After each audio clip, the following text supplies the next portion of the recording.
कोई उसे जाकर बताए कि उसकी आंखों में उदासी अच्छी नहीं लगती। वो जब खुद में खो जाती है तो जाने क्यों पूरी दुनिया खामोश लगती है। बहुत सोचती है वो, इतना कि आसान रास्तों को भी मुश्किल बना देती है।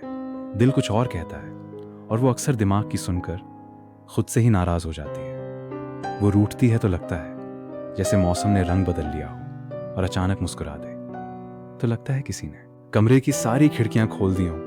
कोई उसे जाकर बताए कि कोई उसकी एक मुस्कान के लिए दिन भर इंतजार करता है। वो भी अजीब लड़की है, कभी छोटी सी बात पर नाराज, कभी बिना वजह हंसती हुई, कभी कहती है मुझे किसी की जरूरत नहीं, और फिर चुपके से किसी के साथ की तलाश करती है। लोग उसे जितना समझते हैं वो उससे कहीं ज्यादा गहरी है। जो बात जुबान से नहीं कहती उसकी आंखें पहले ही बता देती हैं। हंसती बहुत है वो, मगर हर हंसी खुशी नहीं होती। कुछ दर्द ऐसे हैं जिन्हें उसने मुस्कुराकर सहना सीख लिया है। कोई उसे जाकर बताए कि उसे हर वक्त मजबूत बनने की कोई जरूरत नहीं। वो जब तैयार होकर निकलती है तो आईना भी शायद एक पल रुक कर देखता होगा। उसकी सादगी में ही कुछ ऐसा है कि बिना कोशिश के भी नजरें उसकी तरफ चली जाती हैं।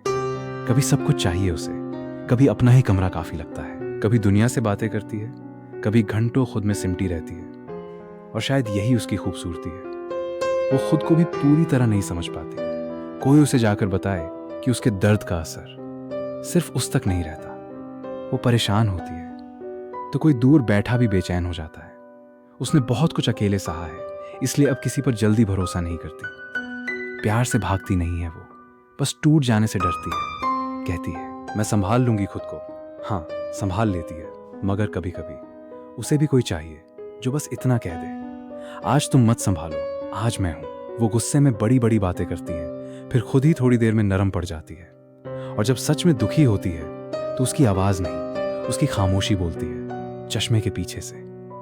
दुनिया को बड़े गौर से देखती है, बस एक चीज नहीं देख पाती कि वो खुद कितनी खूबसूरत है। वो भीड़ में चुप बैठी रहे, फिर भी किसी की नजर उस तक पहुंच ही जाती है। वो जैसी है, थोड़ी उलझी हुई, थोड़ी नटखट, थोड़ी जिद्दी, थोड़ी मासूम, उसे बदलने की जरूरत नहीं। बस कोई उसे जाकर बताए कि कहीं कोई है जो उसकी हर कमी को भी उसकी सबसे खूबसूरत बात समझता है।